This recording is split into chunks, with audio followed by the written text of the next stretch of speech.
ہمارے امام نے فتویٰ دیا ہے، اس کو چاہیے قرآن پڑھے۔ اللہ سے ہم کلامی کا شرف و اضافہ۔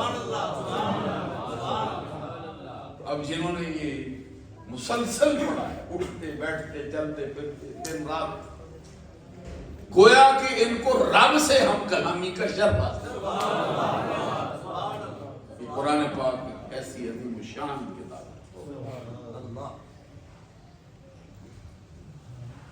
حدیث میں فرمایا کہ فضل کلام اللہ علی سائر الکلام کفضل اللہ علی خلقہ۔ قرآن پاک کی فضیلت تمام کلاموں پر ایسے جیسے اللہ کی فضیلت اس کی مخلوق پر۔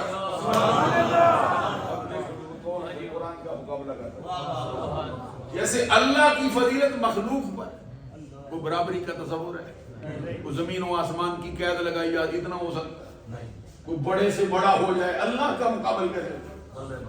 کتنی شان پا جائے بارگاہ رب ذوالجلال میں، اس کو تقابل کی اجازت ہوگی؟ تو حدیث میں سرکار نے فرمایا فضل کلام اللہ علی سائر الکلام کفضل اللہ علی خلقہ۔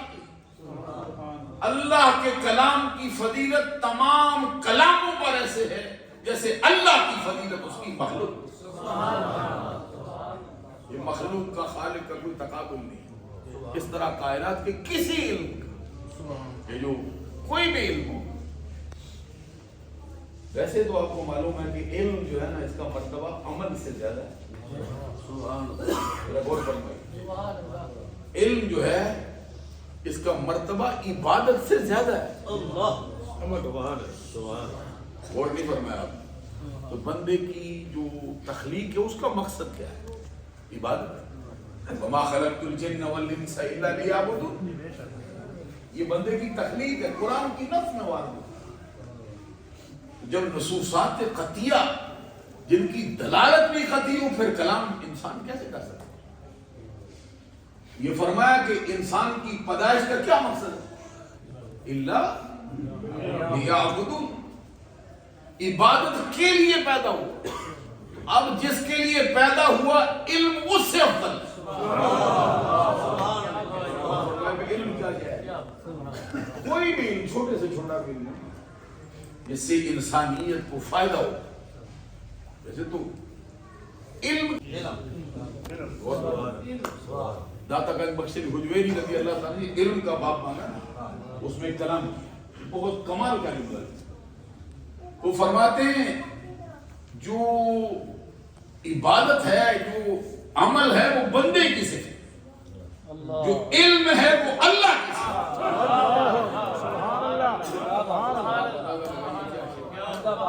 بقیہ یہاں پہ یہ نہیں کہا کہ فلاں علم جو ہے وہ اللہ کی صفت، وہ فرماتے ہیں کہ عبادت بندے کی صفت ہے، عمل بندے کی صفت ہے، اور علم یہ اللہ کی صفت ہے۔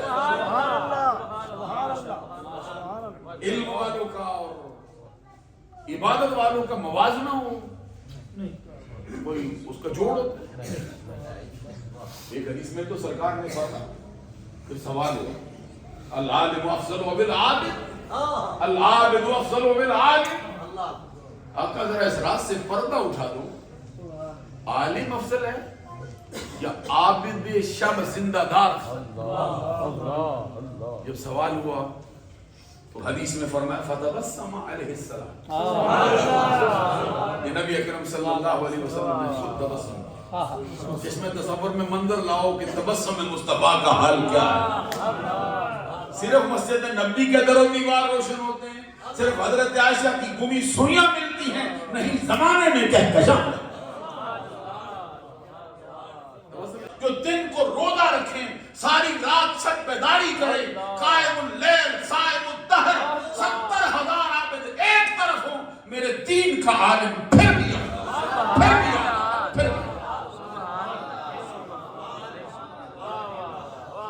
عابد کا تو مرتبہ ہے۔ سبحان اللہ، ماشاءاللہ ماشاءاللہ، ایک ایسا عابد بھی زمانے میں آیا۔ یہ حضرت ابراہیم بن ادم ایک بہت بڑی ہستی ہے سلسلہ چشتیہ میں، اس سے بھی سبحان اللہ کہتے ہیں۔ یہ